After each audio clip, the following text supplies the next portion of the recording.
What is up, guys? I was trying to figure out how to tell you guys this story because it's like really long and I wasn't sure if I was gonna do it in parts or just skip to the good parts, but I just narrowed it down to, skipping to the good parts because, there's just a lot to tell about the story. I wasn't sure what to name this video, my first party or the first time that I saw two girls making out. And it wasn't just making out, actually. It was a lot more than that. It was like really intense shit. Now, I'm in 8th grade and my friend hits me up and he's just asking me to go to this party, and I was just like, I've never been to a party before. I was kind of nervous, but I still went and ended up having a great time.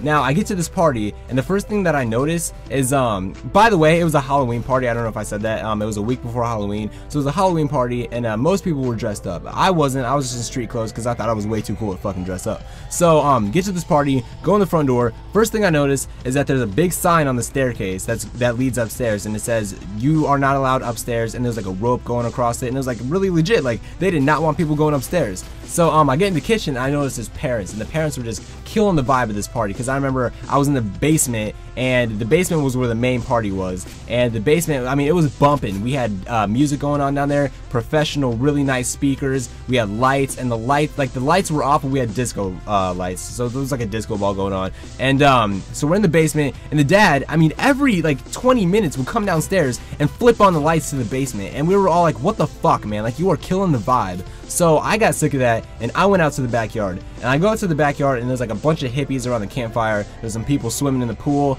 and there's this kid playing guitar, and they're all singing around the campfire and stuff and having s'mores. So I just sat down, just getting some fresh air, and this kid comes up out of nowhere. I don't even know this kid, and he's just like, "Hey man, I got this mask." And I was like, or he was like, "You see that girl across the yard?" And I was just like, "Yeah, there was this girl way across the yard standing underneath this tree talking to some other girl. She was really cute." And he's like, "I dare you to go scare this girl." For some reason, I was just feeling really spontaneous, and I was just like, "Yeah, why not? I'll do it. I don't even know you, but yeah, give me that mask. I'll totally go scare this girl." Now, being in 8th grade, my thought process was, this is just my way of flirting, I'm gonna break the ice with this really cute girl, maybe she'll talk to me afterwards, and just a stupid mindset to have. That did not work at all. So I sneak up behind this girl and I scared the shit out of her. I really had to go like deep into the woods and circle around and then scare the shit out of her. So that's how I did it. And this house, I mean, it was really nice. It was deep into the woods. It wasn't in a neighborhood. It was just some random house off the side of the street, but it was deep into the woods. I mean, it was really nice. They had an awesome backyard. So anyway, just giving you guys a little visual.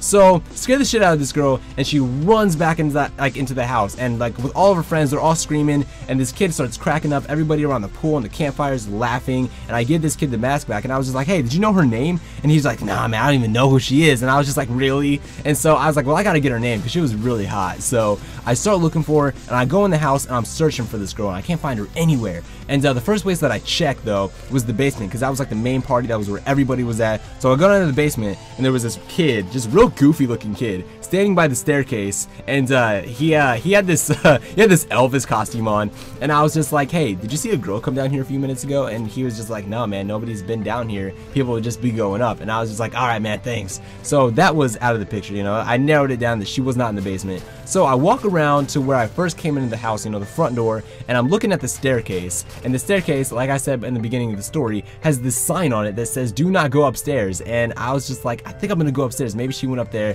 And I go upstairs, and I'm just heading up the stairs, and the first thing is on the right, there was this bedroom, and it was just, the door was wide open. I just kind of peeked my head around there, and nobody's in there. And then on the left, I'm assuming it was a bathroom, but the door was shut. Next room is a little bit farther down the hallway, and I walk past it, and I just hear like this moaning and like a couple thumps, and I'm just like, what the f.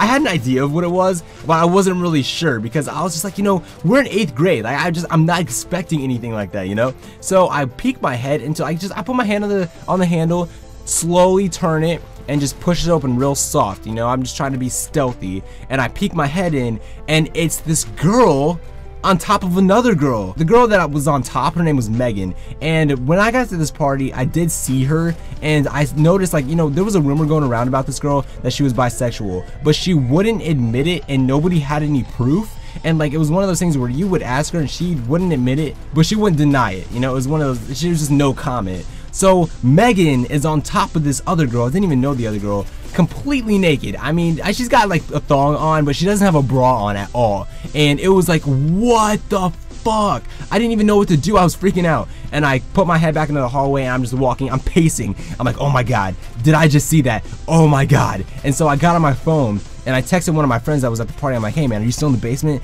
And it took him a second to respond, but he was like, yeah. And I was like, dude, you need to come up here right now. Megan is definitely bisexual. She's on top of this girl naked right now. Get up here. So I'm waiting at the top of the staircase for my friend, and he was like, I'm on my way. Now, like, I was waiting there for like 30 seconds, and then I hear all these footsteps, and I'm just like, what the hell is that? It sounds like a stampede is coming.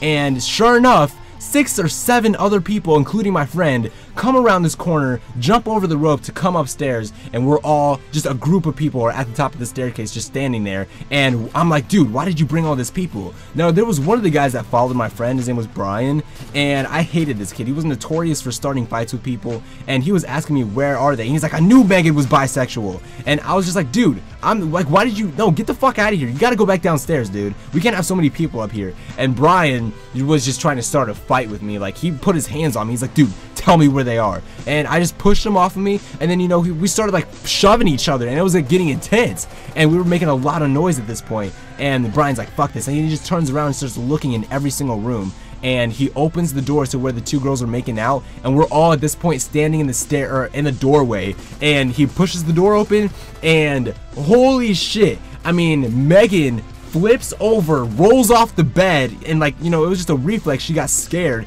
and I mean, I'm talking ass, titties, everything flying in the air. This girl rolls off the bed. The girl that was underneath Megan was just laying there because she still had clothes on. And so I'm looking at this girl, and it wasn't the girl that I was looking for, thank God. I would have been really bummed. Megan has a really bad temper. She got so pissed off, and it was just real scary. And we were afraid that the parents were gonna come up the stairs, so we all ran away and went back to the basement, and like everybody was telling each other what just happened and all this stuff. And Megan left the party, and it was really bad. Now, the girl that I was looking for a while, I was really searching for this girl, and even after that, I was still looking for her. Never found her for the rest of the night. So a week goes by after the party, and I get on Facebook, and I have a message and a friend request from this girl, and I click on it, and it was the girl that I was chasing at the party, like looking for her.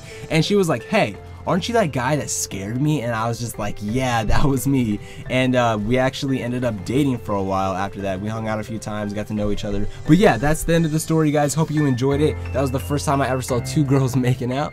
So until next time, I'm out of here. Peace.